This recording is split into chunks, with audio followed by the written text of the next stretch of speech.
not 4 days, but 10 days? Hi, Jackie. You got a date and time for me? I have a date, but I didn't narrow down a time. Okay. Okay, let's do that. Okay. Just taking a step stool. One that's a little bigger than you think.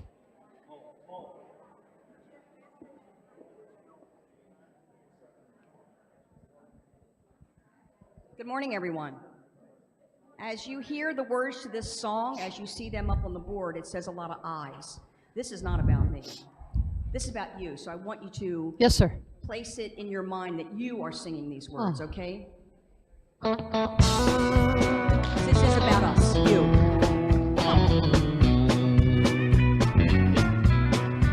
I'm gonna be the first on the dance floor, the first to raise my hand, the first to state my opinion, the first to make my stand. I won't play it safe and wait for a sign. I'm gonna throw myself out there and let my light shine. Let it shine, oh let it shine. I let my big, bright, brilliant beam of radiant light shine.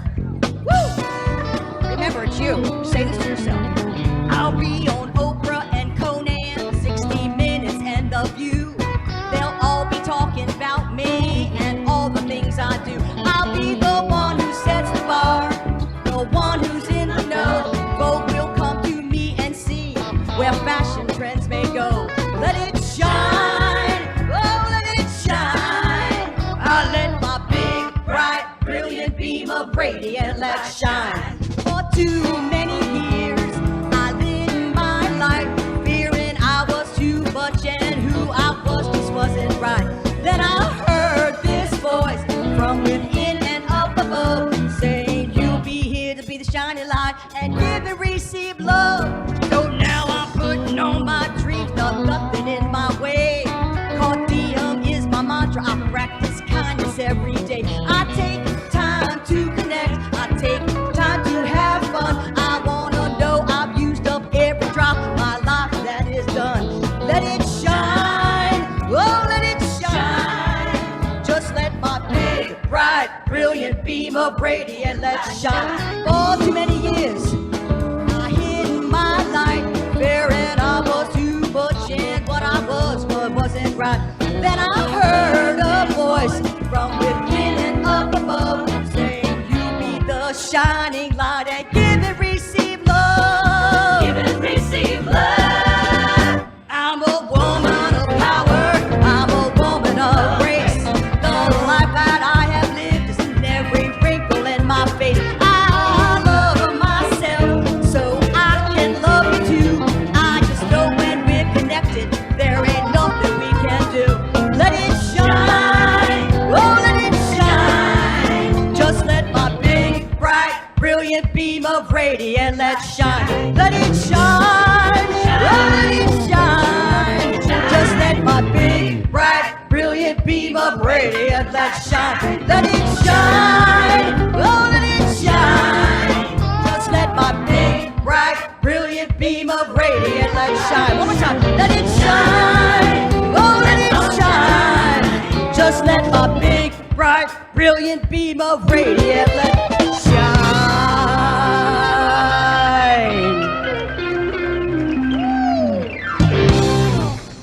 Woohoo! Big, bright, brilliant beam. Say that quickly. Big, bright, brilliant beam. Holy moly. And if you have an almond in your mouth, it ain't going to go well. Just saying. So, you guys familiar with daddy jokes? Yes. Right? Some of you might be familiar with the term daddy jokes, so I have 3 of them for you. So they're got to pay attention because, you know, daddy jokes are just one-liners. You know, and the kids giggle. So that's your expectation. So where does the Bible mention baseball? In the big inning. What time of day did God create Adam? Just before Eve. And the last one, which is not Bible related at all. What did the fish say when he slammed in the wall? Damn. Just saying. Easy peasy ones, you know. So, at any rate, let us pray. God loves a sense of humor, but God also wants us to go within. Gratitude is my natural state of mind. Imagine that. It's not anger after all, it's gratitude. Yeah. So let's put both feet on the ground if you're comfortable and assume the position I like to say if you're willing. Gently close your eyes and put your palms out. We want to be open and receptive to all that awaits us in this beautiful time together. For God is present in this room as God is present in the chair you're sitting in. So let us let the chair support us, just as we want God to support us. Because God does that automatically, just as the chair does it automatically. Feel the support. Breathe in, and we exhale. Gratitude is my natural state of mind. And so we allow this presence to be together in an open and receptive manner, imagining our minds are open and imagining our hearts are open to all that not only happens, but all that we interact with, all that we hear, all that we say, all that we see. Gratitude is a natural state of mind. And for this knowingness, we are grateful, and so it is. Amen. Amen. Now let's, I heard it through the grapevine. You guys know this song? I'm assuming we know the song. It's a little unitized. Unitized. Just slightly. You remember this song? Yeah. I heard it through the grapevine. That's what the talk is about today. Gossip.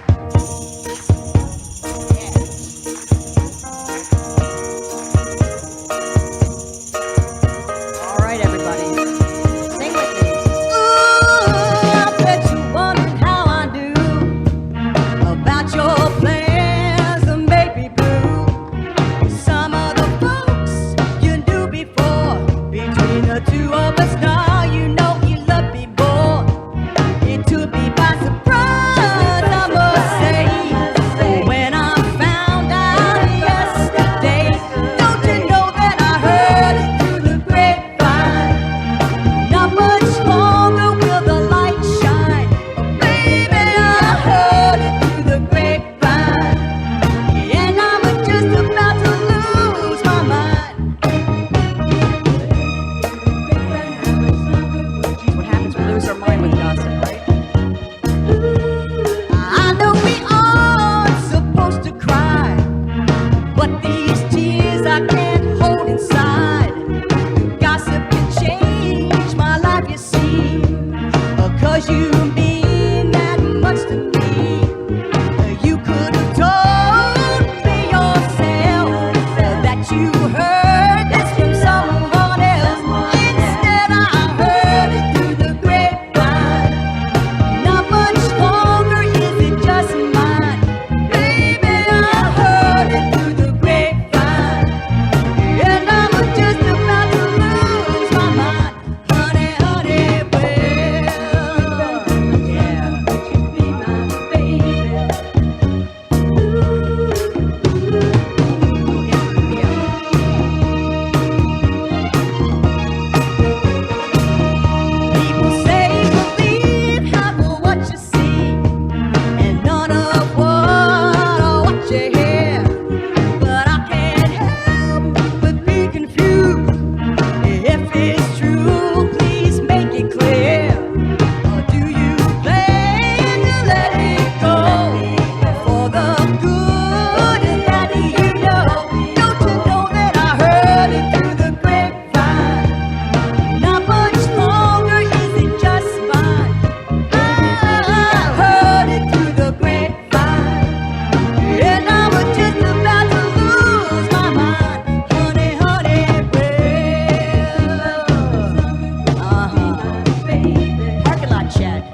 you, Donna.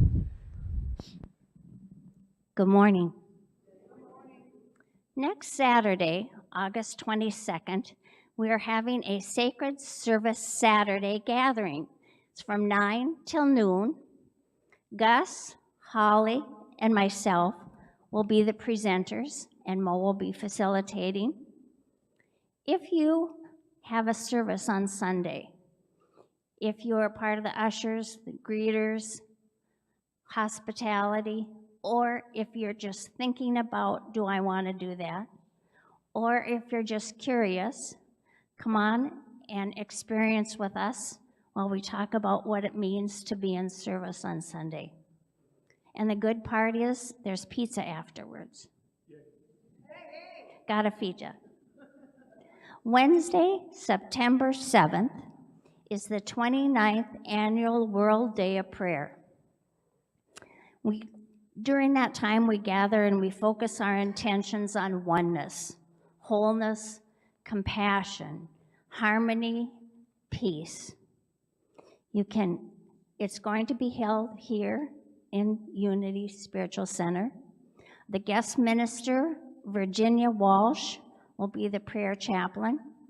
You will be hearing prayers from various religions, music, guided meditation, and the lighting of personal candles. So invite your family and friends. It should be a wonderful day as we put out into the intention of the world peace. Then Virginia Walsh is going to be conducting a crystal and Tibetan singing bowl meditation here. You can fully immerse yourself in this wonderful deep meditation.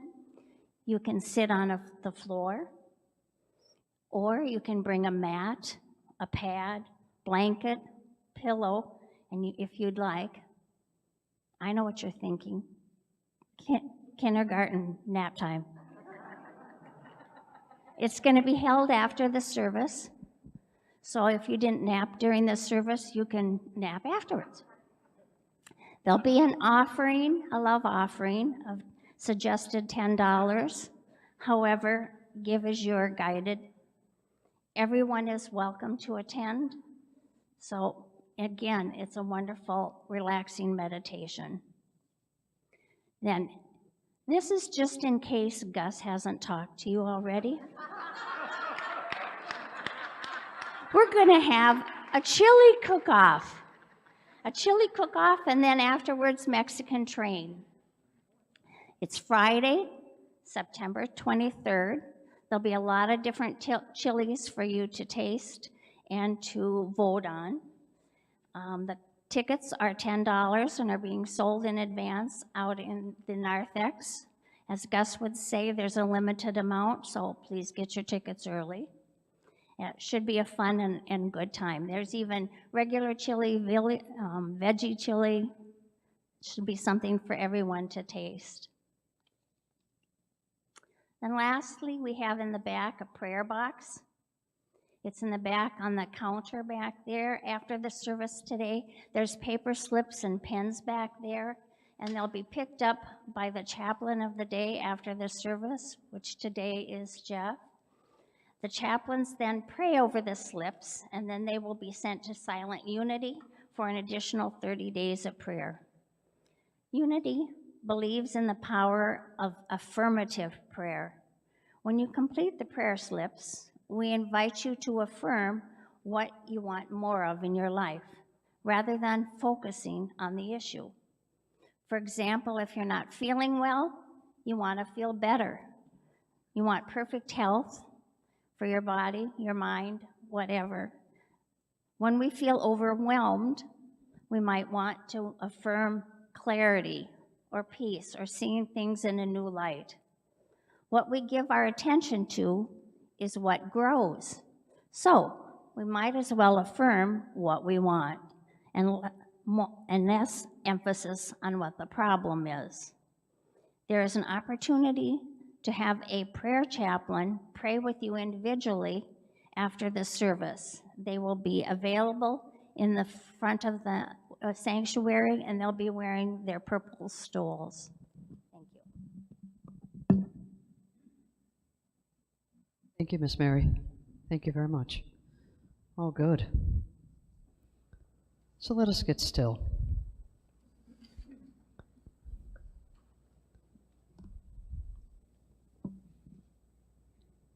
Again, if you're comfortable, put both feet on the ground and open your palms to be receptive to all that awaits us. Because what awaits us is our good. We don't have to pretend to know that. It just is. So following in the footsteps of today's daily word, which is gratitude is my natural state of mind, I invite you now to take a nice deep breath, breathing in all the many facets of your life that you are grateful for. And we exhale all those things that are less than gratitude: concern, worry, fear, anxiousness. And we take on an attitude of thanksgiving, of gratitude. For our natural state of mind is to be grateful.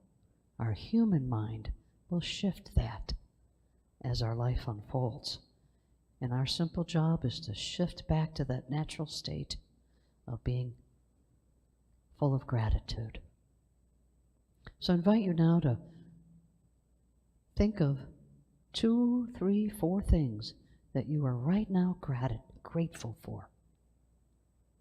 I'm grateful for having gotten up with both feet on the ground. I'm grateful for being able to walk into this beautiful spiritual center knowing that the presence of God awaits me. I don't need to wait for a reason to be grateful, because I find good in every situation.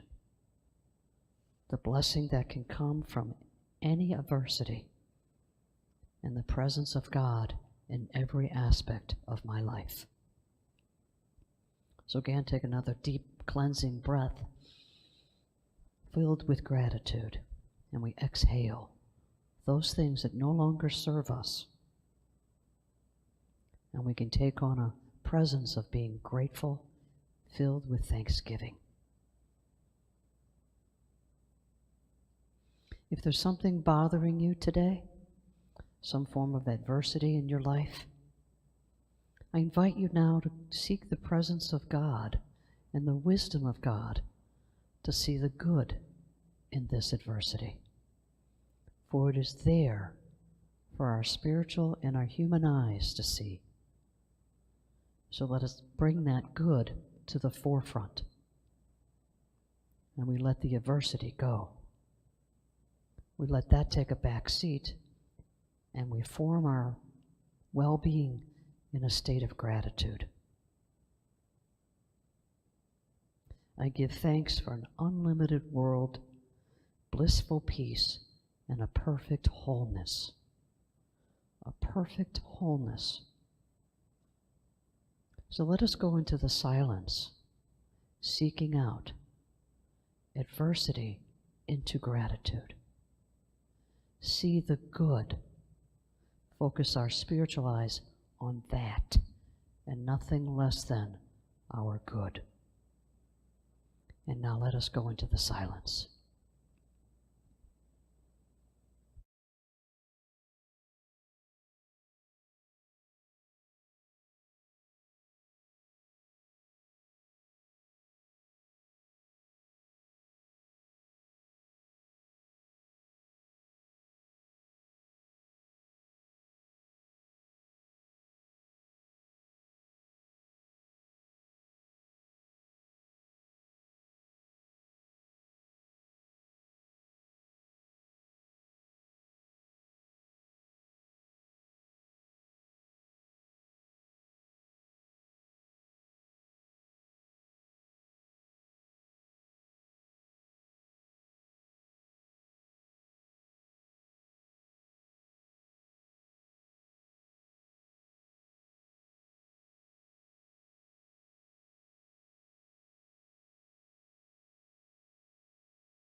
ever so gently bring us back to this time and place of now, and in your own special way, give gratitude for the opportunity to connect with God. And for this, we are grateful, and so it is. Amen.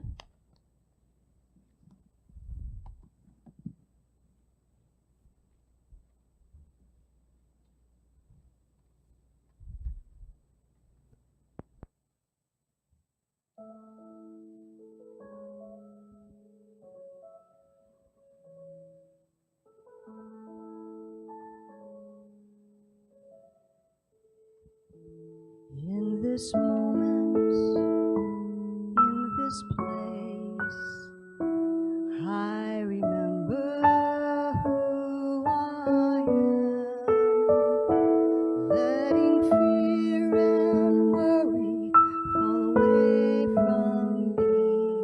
I open my eyes to see there is only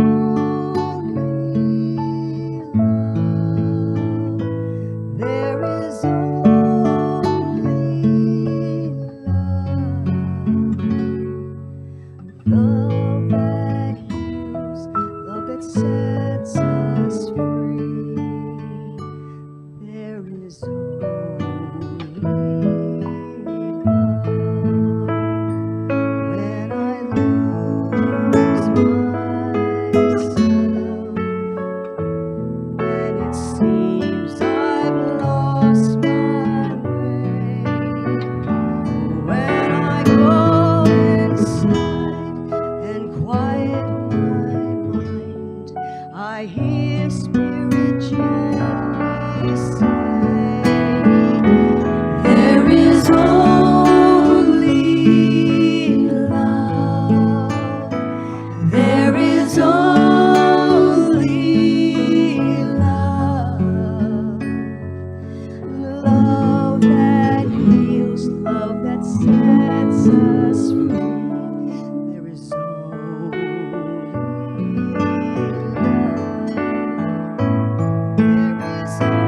There is only love. There is only love. Love that heals, love that sets us free. There is only love. There is only love. There is only love. Ooh, that heals, love that sets us free. There is only love. There's only love.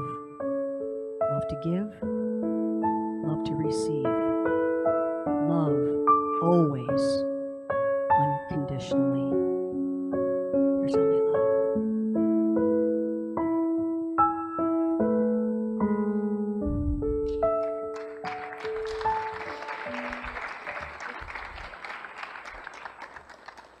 Thank you, Donna. Today's talk is the fifth in a 6-part series, and today's topic is eliminating gossip. Now, I know none of us do that, but if we were prone to do it, this is what it would look like. And you'll notice we heard it through the grapevine was one of the songs, right? There are no accidents in this service. Everything is, Thank you for that, by the way, Miss Donna. And so we've had 4 other talks. The first one was total radical responsibility for everything that happens in your life. That's a tough pill to swallow. But when you do it, you get to see all different ways of how you create adversity or love in your life. You get to see it. The second one is curious. And the curious plays a role because when something happens to us that we're probably inclined not to take responsibility for, we can ask ourselves, I'm curious as to what what role I played in that. And you start asking different questions about yourself and about anything else that might be going on in your life. And the third one is feelings. To being able to express how you actually feel in a healthy manner when there's something going on. Because when you can share that, you become less prone to carry those hard feelings with you. And now you get to take more responsibility for your life, and you get to be curious about what those emotions are. And the fourth one from last week was candor. How do we tell the truth in a way that is not contradictory to the principle of love to another human being? How do you tell the truth in a manner that doesn't offend somebody? Well, I was just telling you the truth. Yeah, there's a way you can do that that doesn't lend itself to be beaten up when you share it. We know the difference because we can see the difference between above the line and below the line behavior when these things take place.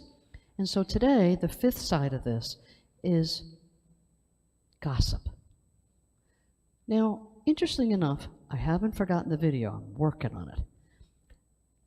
When I first started here, there was a lot of rumor mills.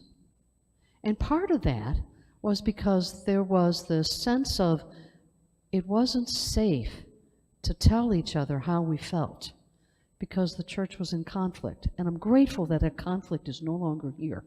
But that's the number one place that gossip starts, is when we're in a state of conflict with one another. So let's show the video. Short video.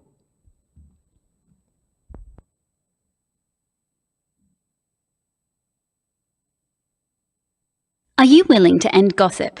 Brought to you by the Conscious Leadership Group. Find them on the web at www.conscious.is. Conscious leaders choose to end gossip. This is a radical choice. Let's face it, gossip is normal. It's what most people, teams, and organizations do most of the time. Why is gossip so pervasive? Here are several reasons. It's fun and entertaining. Whole industries are built around the entertainment value of gossip. It builds alliances. The people I gossip with are people I'm connecting with, at least while we're gossiping. It can make me feel good, at least in the moment, because I get to be right and I get to be better than the people I'm gossiping about. I also get to avoid feeling feelings I find uncomfortable, like anger, fear, and sadness. It gives me something to talk about. Many people wouldn't have much to talk about if they didn't gossip about some other people. Some leaders believe gossip is the way for them to find out what people in their organization are really thinking. So it makes sense that people gossip. But before we continue with our discussion, let's define gossip. Gossip is talking about another person in a way you wouldn't talk if they were present. Gossip is saying things about another person you haven't said directly to them. And gossip is talking about another person in a way that makes you right and better than them. Now that we're clear on what gossip is and why we do it, let's look at the cost of gossip. Gossip damages trust. When people find out we've gossiped about them, they trust us less. When we work on teams where gossip is prevalent, we start to believe that our teammates will gossip about us as well. Gossip lets the steam off, and this can feel good for a moment. That steam is actually discomfort. And for conscious leaders, this discomfort is a gift. It motivates them to go have direct conversations with people with whom they have issues. Gossip wastes time and money, because gossip never resolves issues. Everything slows down as problems just keep recycling. This wasted time could have been spent accomplishing goals. Gossip reinforces unconscious commitments to taking less than 100% responsibility, being right, not committing to learning, and not seeing others as our allies. These unconscious commitments destroy teams. So, are you willing to end gossip? If so, first make the decision to stop gossiping. It's a choice, and like all choices, it begins with clarifying your commitment. If you're willing to commit, then the next step is to put yourself on a gossip-free diet. You might start with a small step, like choosing not to gossip about your teammates. Then you can add not gossiping about your boss or corporate. You can add more people to the list as you go. When you're ready to go deeper with your commitment, you can choose to not listen to others when they gossip. We keep gossip going in our world by both speaking it and by listening to it. When people gossip with you about others, you can just excuse yourself or change the subject. There's no need to become the gossip cop who patrols your organization, penalizing those who gossip. Gossip is normal in most cultures, but conscious leaders and high-performing teams recognize the high costs of gossip and choose to end it. Are you willing to end gossip?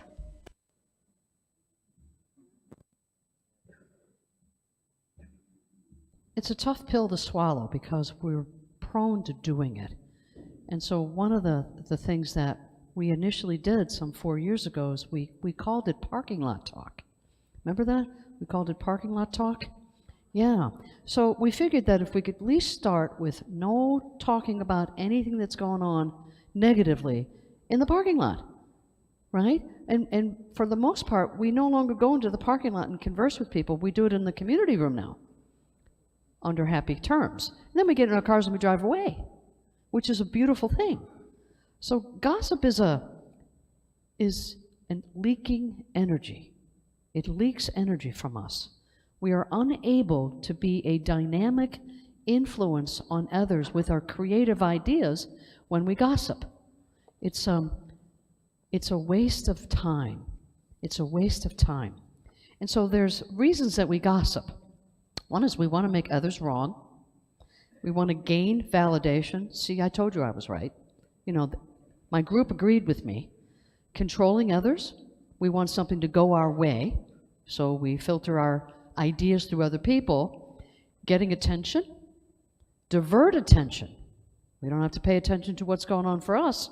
The third commitment about our feelings, we can just, push it off on somebody else. Avoiding contact. I don't want to talk directly to you about my conflicts with you. I'd rather talk to 10 other people, and then maybe it'll get back to you. I heard it in the grapevine. Avoid feelings or expressions, authentic emotions. We don't have to dive into that. We can skip by it and just continue our flow of misinformation, because that's really what it is. See, there's two things that are going on in. There's either the truth or it's not the truth. Now here's the catch. When it's the truth, it is unarguable. The sun rose today. Can't argue that. It looks like it might rain. We can argue about that. So when you're not gossiping, you're doing something that is arguable. When you're gossiping, you're doing something that's arguable. When it's the truth, it can't be argued. So so we have thoughts and we have words. We speak those words, right? That's the flow of the human spirit. So the idea is that you get to ask yourself, because remember, all of this 6-part series is about us paying attention to what's going on. Okay? So when we're being attentive to that, we can have a thought, we're about to speak, and then you ask yourself, are these words that I'm about to say, are they true? Unarguable. If they're not, you don't do it. And if they are true, then you go to the next step, which are those words going to be helpful? If the answer is no, you stop. If the answer is yes, you continue on with that thought. For example, so I fall down, go boom. A wonderful person in my life says, "Oh, so you fell again." Wasn't helpful. Was true, but wasn't helpful. Didn't make me feel good. Metaphysical malpractice is a beautiful example of this.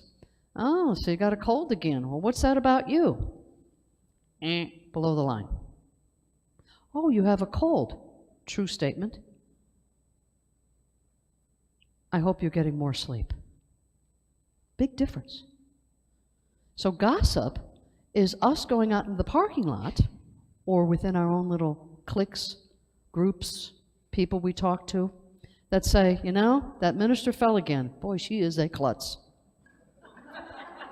Now that may be true, but it is not helpful. It is not helpful in any way. So you refrain from it. See, and it starts out with these little steps.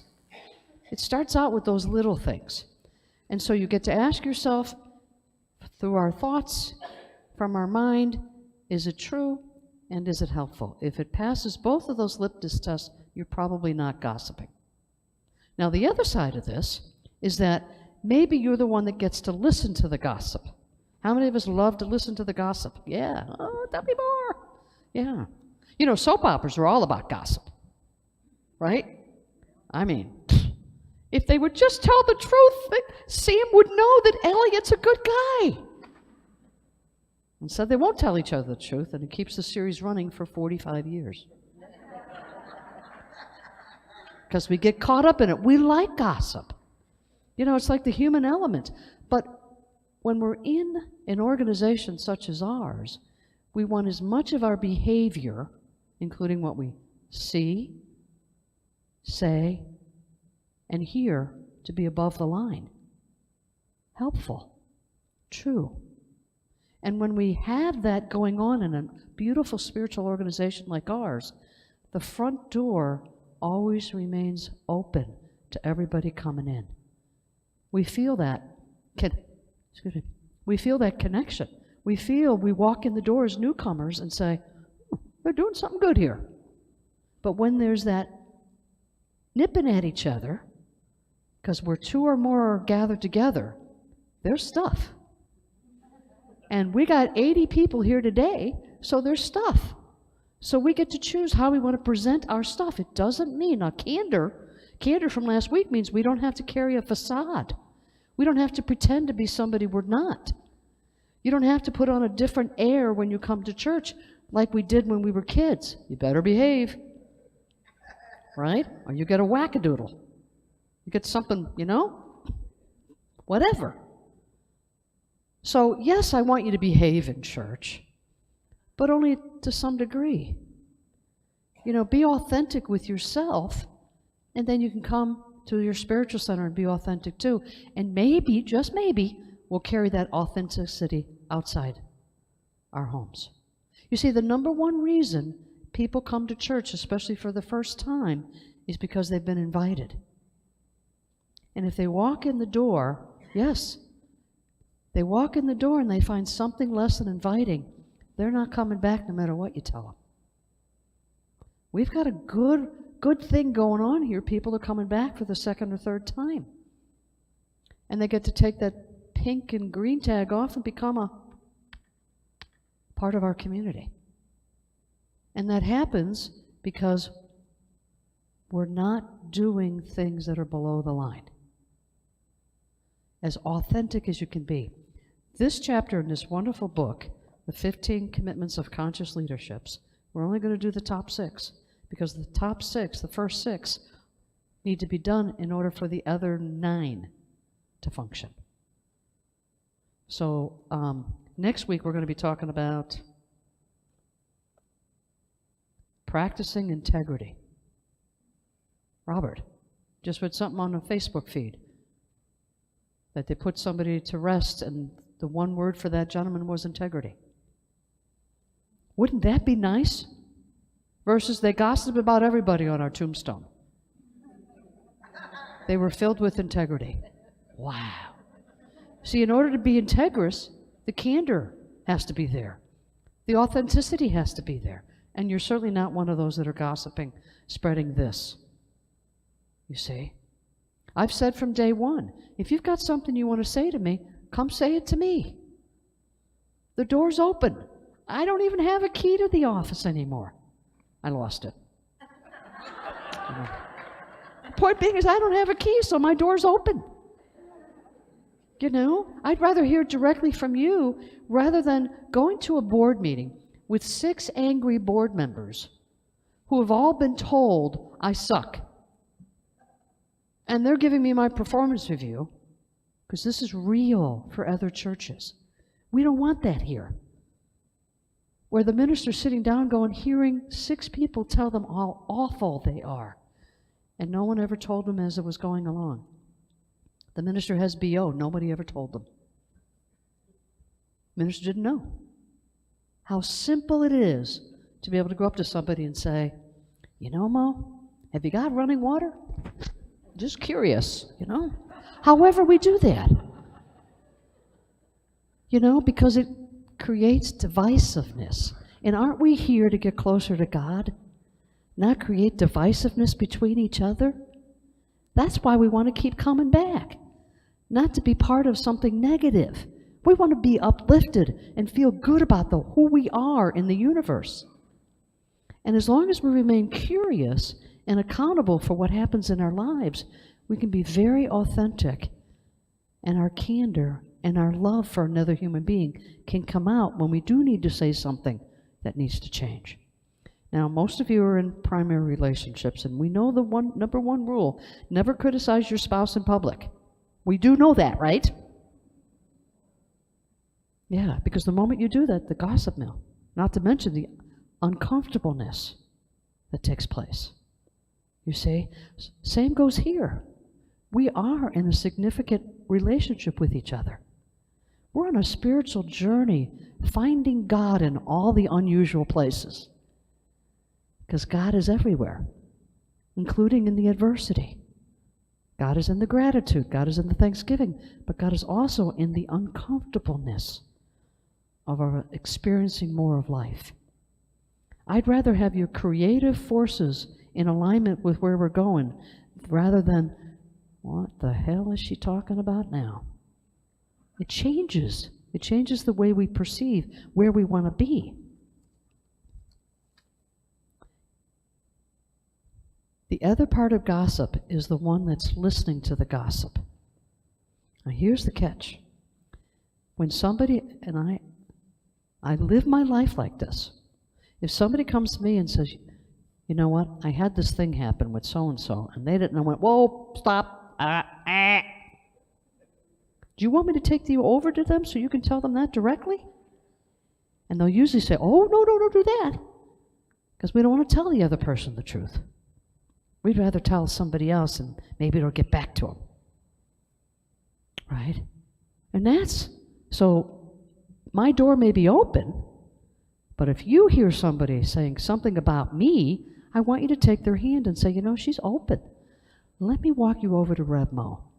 And they'll either untie their hands from you, run away quickly, or they'll go ahead and thought of that. And then I get to have an honest conversation with somebody who's having whatever. I can clean it up right then and there. Versus, well, I thought she meant, and then it gets miscommunicated, gets tangled up, and the next thing you know, boom, they're leaving the church and we never know why. You see, the number one reason people leave Unity churches is not about gossip. It's about them not feeling welcome. Then gossip kicks in. And then the third reason is they're not getting what they thought they were going to get here. And what we teach here is you must change. Not everybody wants to change. We each have people in our lives that are like, in cement, I'm good right where I'm going, leave me alone. Self-help books do not go well with me. That's what you'll hear. How many of us have never read a self-help book? Yeah, we all have. But we all have tons of people in our universe that, no, that's not for me. I'd rather read Stephen King. Big difference. Now that's okay, right? That's okay. That's the part of us being an inclusive community, accepting everybody who walks through the door. You don't have to be a lunatic in order to read a self-help book. But you do have to be willing to change who we are so that we can become who we didn't know was possible. And that's the gift. We get to look at what works in our lives and what doesn't work. And we get to shift without the beating ourselves up part. How many of you have played ping pong? Yeah, one of my favorite sports. He gave a really good analogy about gossip playing ping pong. It's really difficult to play ping pong by yourself. You really do need another person to hit the ball back and forth with, right? Gossip's like that. If you start to gossip and you hit the ball and the other person puts the paddle down, the gossip stops. You see? That's being radically responsible. So here's the thing. Somebody starts talking to us and we don't want to offend them. So we listen to the, Well, that means you're not being candor. You're not expressing your feelings. You're missing point 3 and 4 of the top 6. You have to be able to say, whoa, I'm putting the paddle down. I don't want to hear this. They will not like you for a moment. But then after that, you have a gift that you get to have. You know what the gift is? They won't talk to you again about it. What a gift. It only takes one time. And that gossiper will sit, well, no, I can't talk to them. I can't talk to them because they told me, no, I can't talk to them. No, I don't think I'm coming to church again. There's nobody to talk to. Because they're not willing to change. We have to be willing to make a conscious change in our behavior in order to stay more above the line and less below the line. We're always going to do wonderful things that are below the line. Our job is to become aware of it and to shift, going, you know what, I don't want to do that again. And we stop the behavior. So if somebody calls you on your gossip, you just go, thanks for reminding me. Versus, I can't believe you just did that to me. Different attitude. Be grateful when somebody reminds you, you know, you're gossiping. And that's inside this building and elsewhere. We have to take it home with us. If you have something you want to say to your significant other, please do that with them and not somebody else. Your friends, people you call your friends, you don't want to do any of that. It will separate you from the relationship. You won't be able to trust them. They can't trust you. What is the point of the relationship if there's no trust? So you can either be the recipient of gossip or you can be the one doing the gossiping. But either way, you're a choice about what you're saying. Is it true and is it helpful? If it doesn't pass that litmus test, don't say it. Now, we go one step further in our spiritual awareness that thoughts create emotions. So if we're thinking it and it doesn't pass the litmus test and we don't say it, that's only the first step of the awareness process. The next one is to be sure I don't even think it. We change our minds so then it doesn't even happen. That we can change our minds and say, I don't want to think that way. And immediately it will be replaced with something else than that, which is an awesome thing. Now, the last part of this lesson is what they call clean up gossip. This is an important thing because we want authentic relationships, right? So I'm introducing this process of eliminating gossip in your lives and in this community and change the world. 80 people stop gossiping. It's a big difference. The atlas on the earth is going to shift because of us 80 people. And when the church fills up with 150, it changes even more radically. It's a big deal. But cleaning up gossip is an art form. And we teach this in the quantum living process. We don't call it cleanup, we call it reveal. So here, you gossiped about something. You know, you said Mo is a klutz. I can't believe this. You know, she falls down all the time. What the hell is going on with her? Right? That's not a true statement, is it? We've added some embellishment to it. So we're gossiping when we share that with somebody else. The other person says, whoa, stop talking about the minister like that. Right? We stop the gossip. We've done our part. But you've been below the line. So to reveal and clean it up means coming to me. I can't wait for next week. This could be fun. Maybe I will lock the door. To be able to come to the other person that you're speaking about in a loving way. And all you have to do is ask yourself, do you value that relationship? If the answer is yes, then clean it up. Go to that person and say, you know, Rev Mo, I really like you as a minister, and I want to maintain my wholeness here at the spiritual center. And I just want you to know that I gossiped about you. I said things that were not very nice. And I want to stop that behavior. I want you to know that I'm committed to you, and I'm no longer going to do that. What's my response? Thank you. Easy peasy. Takes guts, though. to do that, right? But what's the first of the 6 commitments? Radical responsibility. Clean it up. Reveal to the person that you've done this, and I'm going to stop this behavior. But I also want you to know that you got BO. So instead of me telling somebody else about this, I'm telling you directly, when I go to hug you, it bothers me. That's what you were gossiping about. And I could sit back and go, I did not know that. Thank you, I'll take a look at that. I'm being totally responsible for what I'm receiving. I'm not defending. It's just one person's opinion. You see? I don't have to defend well, I wear deodorant every day. What are you talking about? See, I don't have to go there. This is this person being totally honest with me, willing to value our relationship, willing to stop the gossip and tell me the truth. Tell me how they feel, what their emotions are driven by, how they're committed to not doing it anymore, and I wanted to come directly to you to do that. It's a big deal. And you as the recipient need to be okay with that. You want authentic relationships, right? If they can't tell you the truth, it's not authentic. You're hiding behind a mask that you can never live up to. We're goofy humans. We do stuff. And so it's okay. When we live above the line, we can say, you know what, I blew it. Just like we teach that when you do something wrong, admit it, move on. And when you do that, it stops the rumor mill really fast, too, the gossip mill.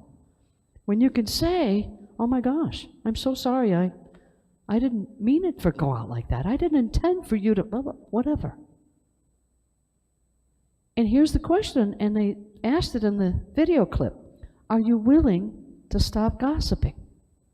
And most of you will say, yeah. But then it'll happen again. And you got to be willing to say, I said I wouldn't do that. And that's the curious, because you have to ask yourself, as soon as you start formulating a thought and you realize that it's going to be gossip, you have to ask yourself, why do I need that to happen? I want to be right. I'm controlling. I'm avoiding my feelings, whatever it is. You have to get curious about it, because when you're curious, you know how to change it. You can change the behavior that way. And if we're willing to change, our lives can be very, very different than they are today. Even if you're on blissful 10, let's go to blissful 20. Change the odds. Change that formula within you to have it be crystal clean relationships with no poisons in them. Yeah. No poison in the water, crystal clear. And it's up to us to begin that. And that's why I so much like this book, because it not only sings to me, but I want your creative energies rather than the stuff that goes around with it. We all have gifts. I want the ministry to receive those gifts. And that's an important element that we have control over. If you're high on control, just close your eyes. No kidding, close your eyes. How many of you are in high on control? Oh, come on, raise your hands, be honest and authentic. Right. We like being in control. We like being in control because we're uncertain of what's going to happen next. So we control the environment. It's mine, it's all mine. No, it's not. It's all of ours. And when we can let go of our control, we can trust God more. We can trust the path in front of us is paved with gold. And that's what that means. But we won't walk that path of gold because we're light-footed and afraid. And we want to control the path. When we trust God, we can take that step and not worry about it.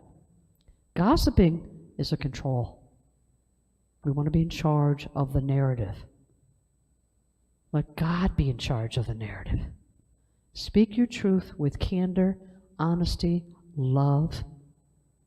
And if you do gossip, clean it up. Reveal to you and the other human being how you want to change that. You don't want to be part of that. Say no to gossip within yourself in your ears. Don't listen to it. Stop it cold. We teach here that if you say something negative about another human being that's in the room, you bring that person over to them. They'll stop the gossip immediately or they'll get honest. And we want honest relationships. That's what keeps the doors open, not revolving. You know what a revolving door is at a church, right? They walk in and they turn right around and walk right back out. Short story. Had an usher, a lot like some folks in our ministry, right out there, right? That's a greeter, wasn't an usher, greeter. Very vivacious young man. He was just, yeah. Somebody came into church, and they walked into the sanctuary, not this building, another place, and they walked right back out. He followed them to the car, begging them to stay, because he felt so bad that this person didn't get what they needed here. We don't need to follow anybody to their cars. We let the experience be. That's the inclusivity. When we are welcoming and we invoke the candor and the presence of God, they'll come back and they'll stay. That's just the human element of it. They're going to feel safe. They're not going to be bombarded by the negativity, because you can't hide the negativity. It's a sensory, let alone verbal. You get the idea. So your homework this week is simply to pay attention to what you're thinking. And is it helpful? Is it the truth? And if it doesn't pass the litmus test, don't say it. And if you find yourself not passing the litmus test often, you've got to change your thoughts. You've got to shift those thoughts, because it's leaking energy and you're not who you were made to be here. You're made to be a loving, caring human being. And gossip takes us away from that. And I want you to experience more of God all the time. The more gossiping we can't. Because guess who can't get in? God. When we're speaking negatively. God bless you. I love you. And that's just the way it is. Amen.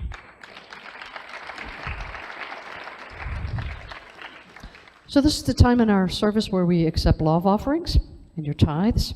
And if you're a guest with us today, we'd like to ask you not to give. You're a guest with us. I love your money, but we'll wait for you to come back a second time, because then we'll take your gifts free will offering. But you're a guest with us, so feel free not to share your love offerings. With that, we have an affirmative statement that we'd like to sing together. Say, divine love as me blesses and multiplies all that I am, all that I have, all that I give, and all that I receive, and I am grateful. And so it is. Amen.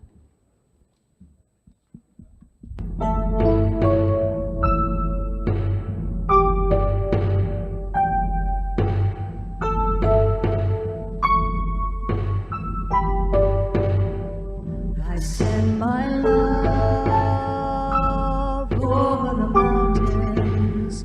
I send my love over the sea. I send my love into the heavens, and it returns to me.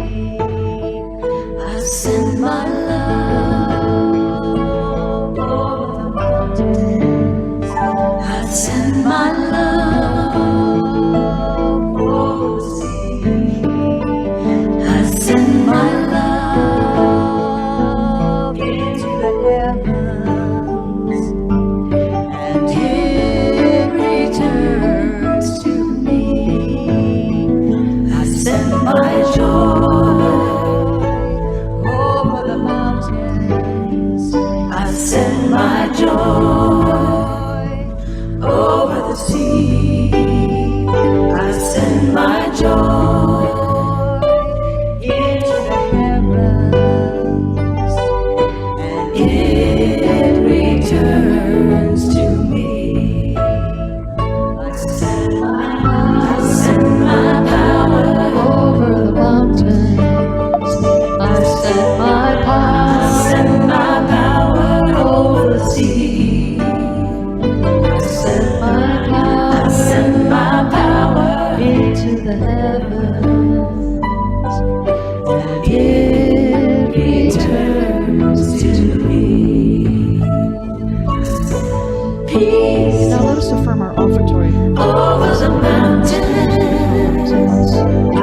context that these gifts offer.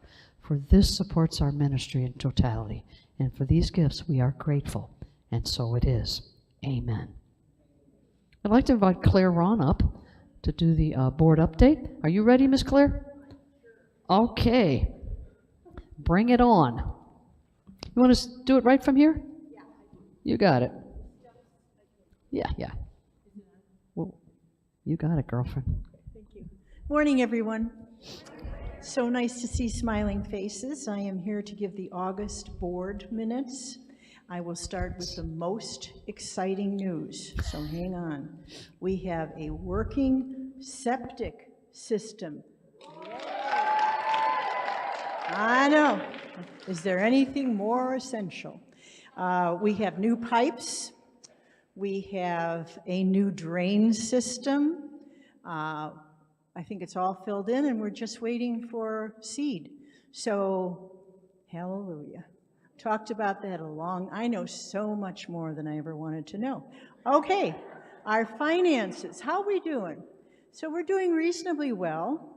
There's always room for improvement. However, for those of you that really are interested, and we are totally transparent, we will have, or maybe you already do, but hang in there. In the hallway, we post, it's there? All right, we got Tracy, it's there. So you can go and at your leisure, look at how we're doing and what we're doing and where our money is and all sorts of really good things for those of you that are into that. And at this point, we'd like to thank you, of course, for your tithing, because this makes all of this possible. Okay? Calendar, wow. We have a really full calendar, which we discussed kind of ad nauseum, but no, it was fun. So every month we have social activities, but for me, even more so, every week we have spiritual activities. So get to look at that calendar. It's kind of like, wow, there's a lot going on, but there's probably something that's going to speak to you specifically, and that's what this transformational journey is all about. We also have policies and procedures, which, thank goodness, Renee is working on meticulously, person, and Mo, and so that will be on the website when we finish it. So by next week, you should know exactly some of the fundamentals that we follow. And lastly, we would like to invite you to come to our meetings. They start at 9:30, the third Thursday of the month. We already got a congregant to come, and she said she's coming back. Yay. So anybody, you get a chance to see what we're really about, what the church is really about. And so for those of you that have an inclination to want to be a part of helping the church to be stable and grow, the board is something that you may want to consider. And the nominations start in November, and November comes up fast. So come, join us, and see if it's something that you might like to do. And finally, those of us who have the red stoles are on the board, and if you have any questions or concerns or input, we'd like to hear from you. Namaste. Namaste. Thank you very much, hon. Come on. I know, we're on a roll here, so hang with us. Guess who this is? This is Sue Ashley. What you don't know about Sue is that she's the one that does our e-news every Thursday morning. She's the one that puts that all together. Very gift. Thank you. Well, there's going to be a murder. It's going to be on Misty Island on October 21. How about being an actor? You can be the victim. You can be an actor. You can be a suspect.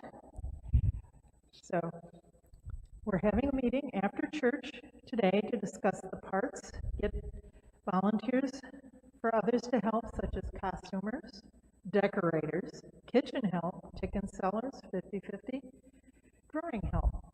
So anybody can come and help us. We welcome everybody. So come and join us after socializing in the community room and see how you can help raise money for the sound system. It's going to be so much fun. I can't wait to find out who did it. Thank you, Sue. And one last thing, I just want to emphasize what's happening this coming Saturday.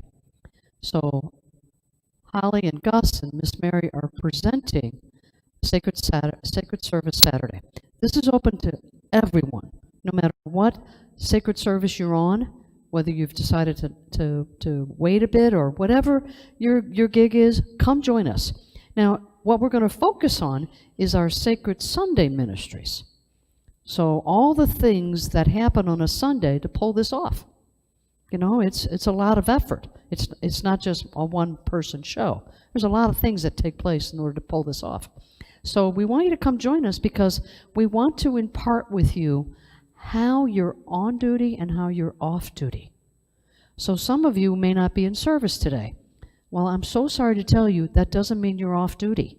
And we're going to talk more about that on Sunday because when you're here, you have a role to play beyond just sitting in the chair. Beautiful thing, keep coming, sit in the chair, but there's more to it as we expand our ministry, which is a beautiful thing. So come join us, 9 o'clock. We'll have coffee, and you can bring your own little tidbits to eat, and then, of course, we'll have pizza at the end. So come join us for that. So I just wanted to put a last-minute plug on it because this is the last window I have for that. We want you all to be there. It's a big deal, and we hope to do this more often. So there you have it. So with that, are there any guests with us today? If so, just raise your hand. Young man? Yep. Awesome. Awesome, awesome. Yep. Yep. Awesome. We love guests. And with that, we have all got a welcome packet? I got a no-shake. Got a no-shake over there. You didn't get a welcome packet. He slipped in. I'm going to talk about that next Saturday. How do they slip in? Because we have a way that they slip in, and we're aware of it. So make sure we get him a welcome packet. We have a blessing for you together. We love you. We bless you. We appreciate you. And we behold the Christ as you. And thank you very much for joining us. And let somebody buy you a cup of coffee in the community room today. With that, let us stand for our congregational song, our peace song, and the prayer for protection.